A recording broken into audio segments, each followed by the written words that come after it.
पुण्यात फ्लॅट घ्यायचा आहे. पण कुठे घ्यायचा, कसा घ्यायचा, कुणावर विश्वास ठेवायचा? फसवणूक तर होणार नाही ना?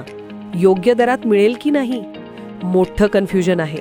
चला तर मग सर्व कन्फ्युजन दूर करण्यासाठी संपर्क साधूयात सारंग अहेर यांच्या रेरा रजिस्टर्ड ड्रीमोरा रियालिटीशी. संपर्क सारंग सुधाकर अहेर, ड्रीमोरा रियालिटी. मोबाईल नंबर 82 83 93 91 आणि 62 62 90 910.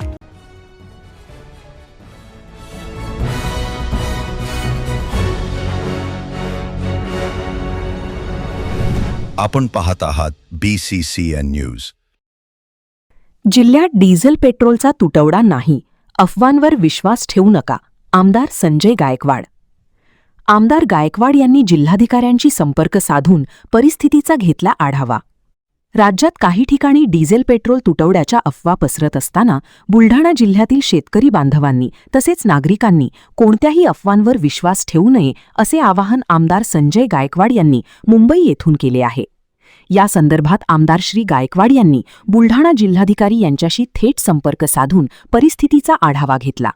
तसेच संबंधित पेट्रोल कंपन्यांशी देखील प्रशासनाच्या माध्यमातून संवाद साधण्यात आला असून जिल्ह्यात तसेच संपूर्ण महाराष्ट्रामध्ये इंधनाचा कोणताही तुटवडा नसल्याचे स्पष्ट करण्यात आले आहे.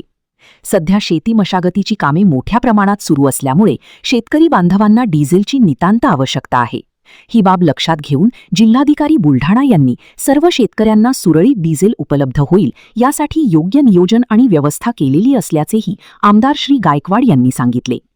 नमस्कार, जय महाराष्ट्र. बुलढाणा जिल्ह्यातील तमाम शेतकरी बांधवांना माझी विनंती आहे की ज्या पेट्रोल पंपावर रांगा लागल्यात, कुठे कोणी शेतकरी रस्ता रोको करण्याच्या मानसिकतेमध्ये, कुठे मारामारी भांडणं होत आहे, पण मी आपल्याला सांगू इच्छितो की डिझेलचा पेट्रोलचा तुटवडा आपल्या जिल्ह्यात आणि महाराष्ट्रात नाही.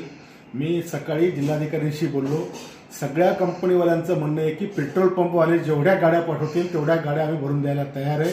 त्यांनी फक्त गाड्या पाठवाव्यात आणि त्याच्यामुळे शेतीची मशागतीची कामं आपल्याला करायची आहे. शेतीची कामं ही एका जन्माची कामं असतात, म्हणून सगळ्यांना मशागतीकरता डिझेलचं काम त्या ठिकाणी पडणार आहे आणि म्हणून सगळ्यांना डिझेल मिळेल अशी व्यवस्था मी जिल्हाधिकाऱ्यांना त्या ठिकाणी सांगितली आहे.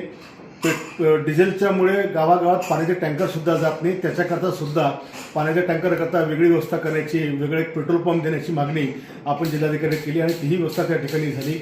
केवळ नगरपालिका क्षेत्रामध्ये अत्यावश्यक सेवा पुरवणाऱ्या नगरपालिका हे घंटागाड्या असतील, बाकी सफाईचे वाहन असतील, त्यांच्यासुद्धा वेगळ्या डिझेलची व्यवस्था करण्यात आली. त्याच्यामुळे कोणीही असं काही घाई समजू नका किंवा स्टोअर करायचा प्रयत्न करू नका की आपल्याला पुढे डिझेल भेटणारच नाही. आजच सकाळी म्हणजे जिल्हाधिकाऱ्यांची चर्चा झालेली आहे आणि म्हणून खास करून आपल्याला विनंती करतो, पेट्रोल पंप मालकांना सुद्धा विनंती की तुम्ही जेवढ्या गाड्या पाठवसाल तेवढ्या गाड्या कंपनीवाले तुम्हाला भरून द्यायला तयार आहेत. आपण फक्त गाड्या पाठवण्याची व्यवस्था करा किंवा त्यांच्याकडनं पैसे भरून गाड्या मागण्याची व्यवस्था करा.